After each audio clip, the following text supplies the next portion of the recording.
So, what's up, people? YouTube, people of the world. I'm just doing a little something to teach. I was just telling somebody about this the other day. We were talking about Michelins, you know. And I just happened to, I bought the truck with Michelins on it.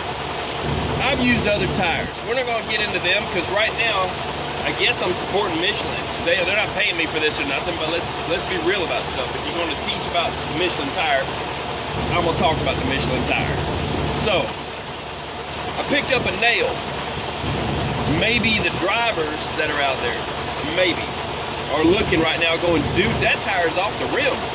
Well, yeah, no kidding. Off the bead too, right? What do you do in this event? In a circumstance like this, when your tire is off the bead completely, what do you do? This is what's different about Michelin tires, okay? You're not in bad shape right here. You don't have a problem. Not like you think you do. I've got an airline. Sorry if I'm beating up the camera stand a bit, but I already showed about this airline that I got from Harbor Freight with a reel on it and everything, but I got my airline. I apologize if I'm being a little bit loud. I want to make sure I was able to be heard over the truck running. The truck is pumping up itself right now because I've got it connected to the red air supply line for the emergency side for the trailer. So, here's what we got, people. Tire off the rim completely. Don't let there be no questions about it. It's off the bead, but it's a Michelin. So it's not a problem. Most tires that are off the bead, off the rim, you'll have to have them bring in an air tank that all tire guys have, a bead blaster. And it's a piece of metal that's flared like this from here to here, and they shove it in here and they immediately let out about 120, 150 pounds of pressure that just shoots in there, and they've got this airline on here at the same time pumping it up. And it'll make it blow out to the bead, but if you don't give it air right away, it'll just knock itself back off the bead. But if you got a Michelin, you can do it yourself just by pumping it up. It's the only tire that will bead itself. Now look, and then I'm gonna show you about the letters that I painted up. I was gonna do a video, I'm sorry, just on that, but you see it's gonna push itself. I can't stop it from beading itself. Watch it now. And I'll show you 100 in a second. This ain't no camera trick, this is a Michelin tire. So I'm not saying run out and go buy Michelin tires. I'm just telling you that if you do get them, or if you have them, this is one thing that you can do if you pick up a nail, so that you don't have to pay for a wrecker, pay for a roadside assistance, pay for somebody to knock it back on the bead. And it's not gonna thump on the bead like car tires do exactly, because you're not putting 120 all at once. It's gonna slowly, you're gonna hear it come up on the bead, but it's on the bead. That's it, you know. And then I'll show you about these tire pins.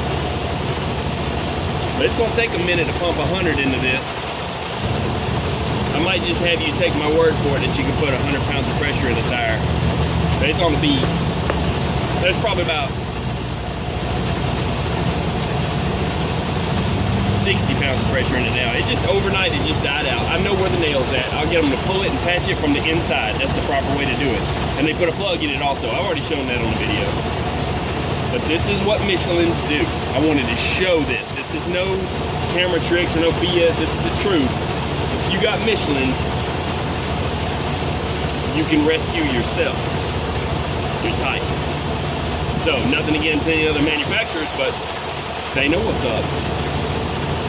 So, you can just starting to hear it crawl a little bit, little noises it makes and stuff. But I'm gonna kill the truck, so I don't feel like I'm having to yell over it, and I don't want to be too loud anyway.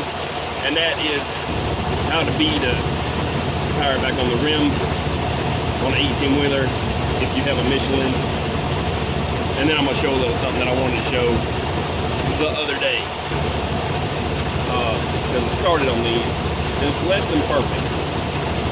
So give me a little bit of leniency on my artwork. That's air. Look, it's got air in it. You know. All right, so let me turn this off.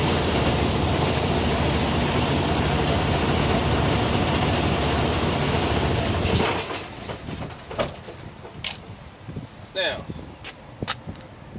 something a little different that us drivers do. Some of the old timers do it. I don't know where it came from. I'll be honest with you. I'm not going to make stuff up. You can Google it, look on the internet. But we make our tires into white wall lettering or white lettering. Now I know that a long time ago they had white walls, and I do know that people used to pay more for them.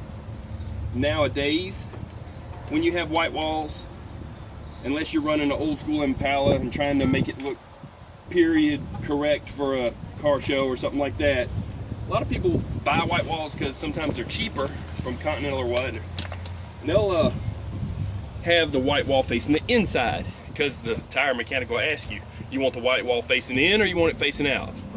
This is facing out for white lettering if it was white lettering. But in NASCAR, and back when I was running an 18-wheeler around the track in a lap before the race, when I went around, back when Earnhardt Sr. was alive, these letters on the Goodyears were yellow.